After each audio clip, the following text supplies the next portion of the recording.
What's the meaning of cream?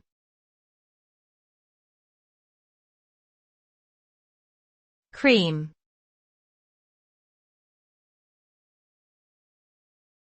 Cream.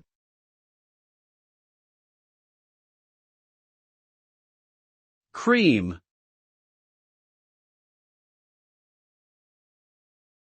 Cream.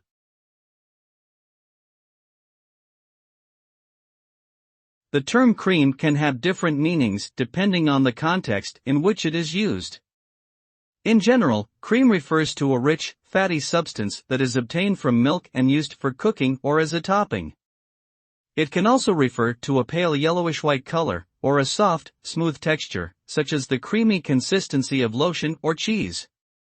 Cream is commonly used in desserts, sauces, soups, and coffee. Its richness and flavor can enhance the taste and texture of many dishes, making them more enjoyable to eat.